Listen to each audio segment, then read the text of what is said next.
Hi hello ನಮಸ್ಕಾರ ಎಲ್ಲ YouTube family, welcome back to my channel. ನಾನಿವತ್ತಿಲ್ಲಿ ಇನ್ನು ಒಂದು ವೆರೈಟಿ ಆಫ್ ರಸಮ್ನ ತೋರಿಸ್ತಾ ಇದ್ದೀನಿ. ಬೇಳೆ ಸಾರು ಅಂತಲೂ ಹೇಳ್ಬೋದು. ಏನಕ್ಕಪ್ಪ ಇಷ್ಟೊಂದು ತೋರಿಸ್ತೀನಿ, ಇವಾಗ ಸ್ಕೂಲಲ್ವಾ ಮಕ್ಕಳಿಗೆ ಏನು ಹಾಕೋದು ಅನ್ನೋ ಟೆನ್ಷನ್ ಇರುತ್ತೆ. ಹಾಗಾಗಿ ದಿಢೀರ್ ಅಂತ ಬೇಗ ಆಗೋವಂಥ ಒಂದಿಷ್ಟು ಏನು ಅಡುಗೆ ಮನೆ ಉಪಯೋಗ ಆಗೋವಂಥ ಮತ್ತು ಹೌಸ್ ವೈಫ್ಸಿಗೆ ಉಪಯೋಗ ಆಗೋವಂಥ ಒಂದಿಷ್ಟು ಅಡುಗೆನ ತೋರಿಸೋಣ ಅಂತ ತೋರಿಸ್ತಾ ಇದ್ದೀನಿ. ಇಲ್ಲಿ ಫಸ್ಟಿಗೆ ನಾನು ಒಂದು 2-3 ಟೇಬಲ್ ಸ್ಪೂನ್ ಬೇಳೆ, ಹಾಗೆ 1 ಟೊಮೊಟೊ, ಒಂದು ಸ್ವಲ್ಪ ಎಣ್ಣೆ ಹಾಕಿ ಒಂದು 3-4 ವಿಷಲ್ನ ತೊಗೋತಾ ಇದ್ದೀನಿ.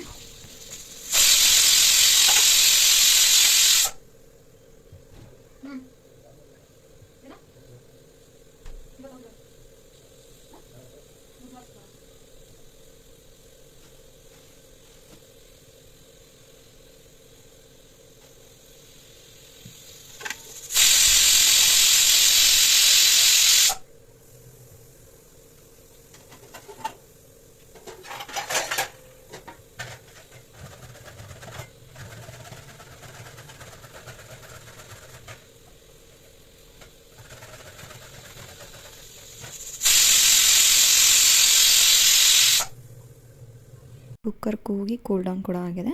ನಾನು ಈ ಕೂಲ್ ಡೌನ್ ಆದಮೇಲೆ ನೀರನ್ನು ಸಪ್ರೇಟಾಗಿ ತೊಗೊಂಡು ಬೇಳೆ ಮತ್ತು ಟೊಮೊಟೊ ಐತಲ್ಲ ಅದನ್ನು ಮಿಕ್ಸಿಗೆ ಹಾಕ್ಕೋತಾ ಇದ್ದೀನಿ.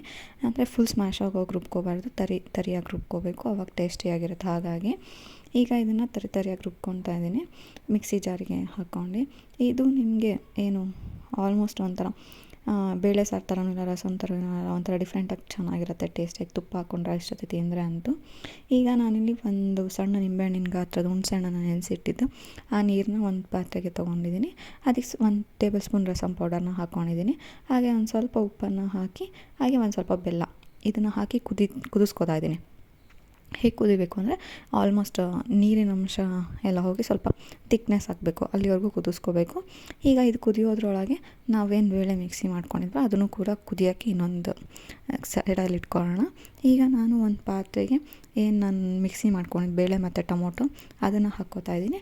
ಹಾಗೆ ಅದಕ್ಕೆ ನೀರು ಕನ್ಸಿಸ್ಟೆನ್ಸಿ ಅಂದರೆ ನೀರನ್ನು ಮೊದಲೇ ಎತ್ತಿಟ್ಕೊಂಡಿದ್ದೆ ಅದನ್ನು ಕೂಡ ಹಾಕ್ಕೊಂಡು ಸ್ವಲ್ಪ ಉಪ್ಪನ್ನು ಹಾಕಿ ಇದನ್ನು ಕೂಡ ಕುದಿಯೋಕ್ಕೆ ಬಿಡ್ತಾಯಿದ್ದೀನಿ. ಯಾಕೆಂದರೆ ಅದು ರುಬ್ಬದ ಮೇಲೆ ಆ ಒಂದು ಫ್ಲೇವರ್ ಅಂದರೆ ಟೇಸ್ಟೇ ಚೇಂಜ್ ಆಗುತ್ತೆ. ಹಾಗಾಗಿ ಅದನ್ನು ಕೂಡ ಒಂದು ಸಲ ಕುದಿಸ್ಕೊಂಡ್ರೆ ರಸಮ್ ಸಖತ್ತಾಗಿರುತ್ತೆ. ಹಾಗಾಗಿ ಈಗ ಇದೆರಡೂ ಕೂಡ ಕುದಿಯೋಕ್ಕೆ ಇಟ್ಟಿದ್ದೀನಿ. ಇದೆರಡೂ ಕುದ್ದಾದಮೇಲೆ ನೀವು ಬೇಳೆ ಪಾತ್ರೆಗೆ ಹುಣಸೆಹಣ್ಣಿನ ರಸದ್ದು ಏನು ನಾವು ಕುದಿಸ್ಕೊಂಡಿದ್ವಿ ಅದನ್ನು ಕೂಡ ಹಾಕ್ಬೋದು. ಇಲ್ಲಾಂದರೆ ಈ ಹುಣಸೆಹಣ್ಣಿನ ರಸದ ಪಾತ್ರೆಗೆ ಬೇಳೆ ಕಟ್ಟು ಕುದಿಸ್ಕೊಂಡಿದ್ವಿ ಅದನ್ನು ಕೂಡ ಹಾಕ್ಕೋಬೋದು. ನಾನಿವಾಗ ಹುಣಸೆಹಣ್ಣಿನ ಪಾತ್ರೆಗೆ ಬೇಳೆ ಕಟ್ಟು ಏನು ಕುದಿಸ್ಕೊಂಡಿದ್ವಲ್ಲ ಅದನ್ನು ಹಾಕ್ಕೊಂಡಿದ್ದೀನಿ. ಈಗ ಇದನ್ನು ಒಂದು ಕುದಿಯೋಕ್ಕೆ ಅಂದರೆ ಎರಡೂ ಹೊಂದ್ಕೊಬೇಕಲ್ಲ, ಹಾಗಾಗಿ ಒಂದು ಕುದಿಯೋಕೆ ಬಿಟ್ಟಿದ್ದೀನಿ. ಇದು ಕುದಿಯೋದ್ರೊಳಗೆ ಒಂದು ಒಗ್ಗರಣೆ ಮಾಡ್ಕೊಳ್ಳೋಣ. ಒಗ್ಗರಣೆಗೆ ನಾನಿಲ್ಲಿ ಸಾಸಿವೆ, ಜೀರಿಗೆ, ಎಣ್ಣೆ, ಕರಿಬೇವು, ಒಣಮೆಣ್ಸಿನ್ಕಾಯಿ, ಇಂಗು ಇಷ್ಟನ್ನು ಹಾಕ್ಕೊಂಡು ಬೇಕಂದರೆ ಬೆಳ್ಳುಳ್ಳಿ ಕೂಡ ಹಾಕ್ಕೋಬೋದು, ಟೇಸ್ಟ್ ಚೆನ್ನಾಗಿರುತ್ತೆ. ಇದು ನೀವು ಚಟಪಟ ಅಂದಮೇಲೆ ಸಾಂಬಾರಿಗೆ ಶಿಫ್ಟ್ ಮಾಡ್ಕೊಂಡ್ರೆ ಆಯಿತು. ಈಗ ಸಾಂಬಾರಿಗೆ ಸ್ವಲ್ಪ ಇದನ್ನು ಹಾಕ್ಕೊಂಡು ಒಂದು ಕುದಿಸ್ಕೊಂಡು ಒಗ್ಗರಣೆನೂ ಕೂಡ ಹಾಕ್ಕೊಂಡು ಒಂದು ಕುದಿಸ್ಕೊಂಡ್ಮೇಲೆ ನೀವು ಒಂದು ಸ್ವಲ್ಪ ಕಾಯಿ ತುರಿ ಹಾಗೆ ಕೊತ್ತಂಬರಿ ಸೊಪ್ಪನ್ನು ಹಾಕಿ ಒಂದು ಕುದಿಸ್ಕೊಂಬಿಟ್ರೆ ರಸಮ್ ರೆಡಿ ಆಗುತ್ತೆ. ತುಂಬ ಟೇಸ್ಟಿಯಾಗಿರುತ್ತೆ ಮತ್ತು ಚೆನ್ನಾಗಿ ಕೂಡ ಇರುತ್ತೆ. ಅಂದರೆ ರಸಮ್ನ ಒಂದೇ ಥರ ತಿನ್ನೋದಕ್ಕಿಂತ ಈ ಥರ ವೆರೈಟಿ ಮಾಡ್ಕೊತಿದ್ರೆ ನಿಮಗೂ ಕೂಡ ಟೇಸ್ಟ್ ಡಿಫ್ರೆಂಟ್ ಅನಿಸುತ್ತೆ. ಹಾಗೆ ಇದು ರೈಸ್ಗಂತೂ ಸಖತ್ತಾಗಿರುತ್ತೆ, ತುಪ್ಪ ಹಾಕ್ಕೊಂಡು ತಿಂದ್ರಂತೂ ತುಂಬ ಚೆನ್ನಾಗಿರುತ್ತೆ. ಹಾಗೆ ಕುಡಿಯೋಕ್ಕೂ ಕೂಡ ತುಂಬ ಚೆನ್ನಾಗಿರುತ್ತೆ. ಇದು ಒಂದು ರಸಮ್ ರೆಸಿಪಿಯಾಗಿತ್ತು. ನಿಮಗೆಲ್ಲ ಇಷ್ಟ ಆಗಿದೆ ಅಂತ ಅಂದ್ಕೊಳ್ತೀನಿ. ಇಷ್ಟ ಆಗಿದರೆ ಲೈಕ್ ಮಾಡಿ, ಹಾಗೆ ಕಮೆಂಟ್ ಮಾಡಿ. ನನ್ನ ಚಾನಲನ್ನು ಯಾರು ಸಬ್ಸ್ಕ್ರೈಬ್ ಆಗಿಲ್ಲ ದಯವಿಟ್ಟು ಸಬ್ಸ್ಕ್ರೈಬ್ ಮಾಡಿ, ಹೀಗೆ ಸಪೋರ್ಟ್ ಮಾಡಿ. Thank you.